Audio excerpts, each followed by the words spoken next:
on the second floor of an abandoned house on Miami Street in Toledo today and tonight. The coroner's office confirms it is Kimani Lateef. Her father, Darnell Jones, is charged with murder in connection to her death. Court. A 13-year-old girl was found unalive in Toledo, Ohio. She was 13 years old. I believe she was probably in the fifth grade in elementary, because they say she was in elementary. But she had been missing for about a week, and nobody knew where she was. She called or texted her dad and told her dad that she was scared because she thought someone was breaking into their home. She lived with, she didn't live with her mother. Her mother did not have custody of her, and her mother hadn't had custody of her, they say, since she was like 9 months old. So her mother really hadn't been in her life, but her mother would call and check on her sometimes, but not too often. And her legal guardian was her godmother.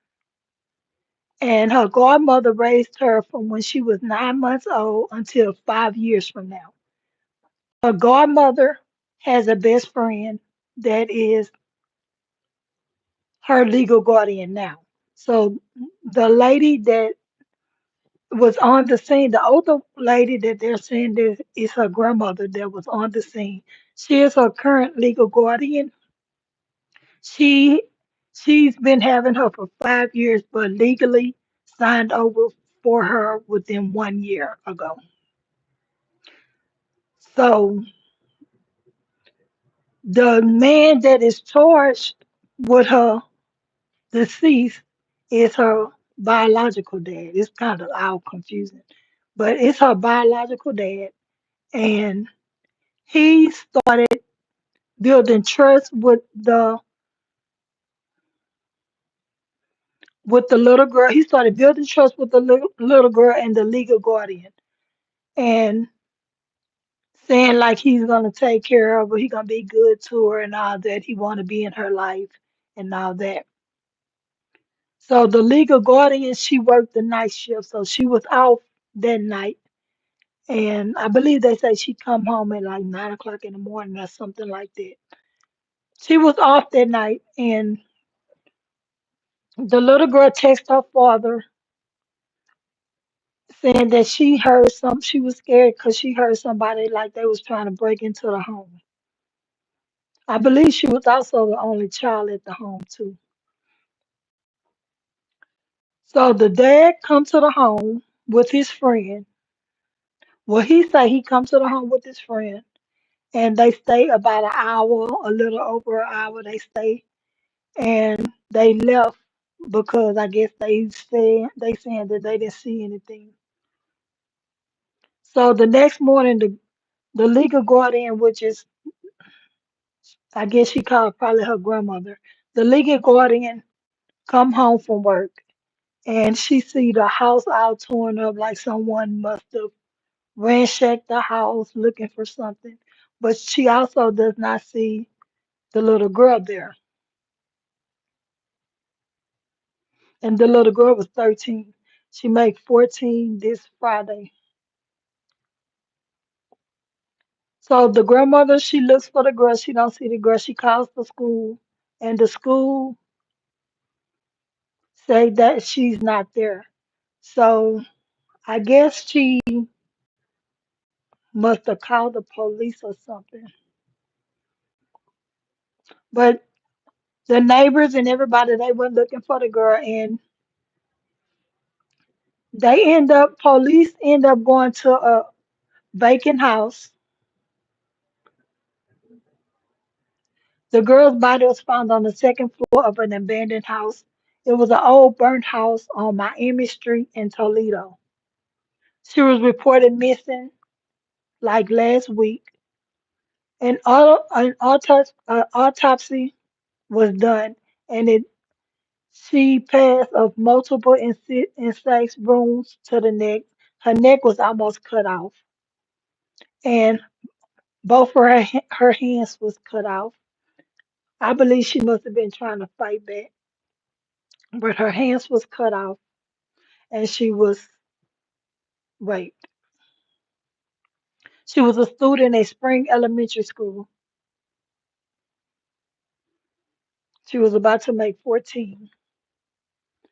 So the police they issued a warrant out for her dad arrest for abandonment.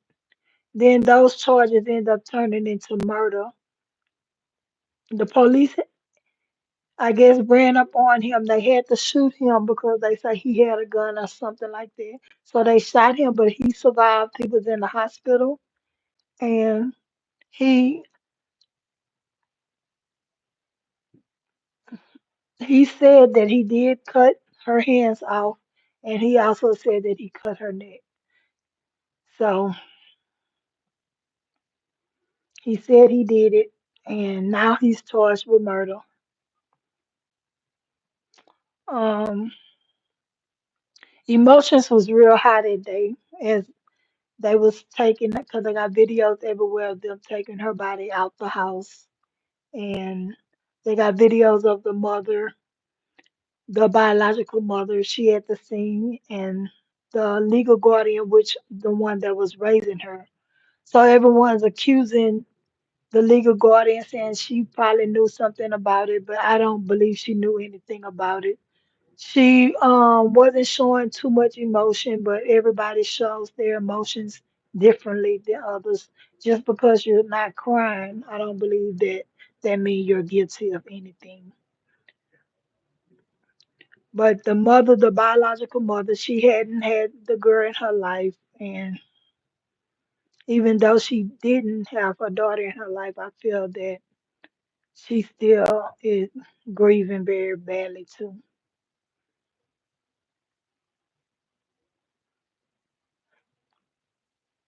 The little girl, she looked just like her dad. Like they was just like she looked at just like that man.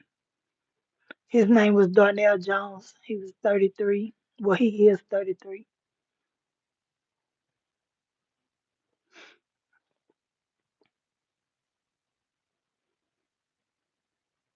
Her name was Kimani,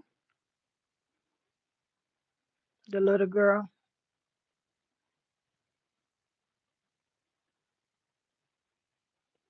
And it happened on March the 17th that she came home and she noticed the house was in shambles. And she also said that the stove was on and she could smell gas. So people was thinking that the grandmother had something to do with it because there was like excuses they felt that she was coming up with. But like I said, I don't believe that she had anything to do with that.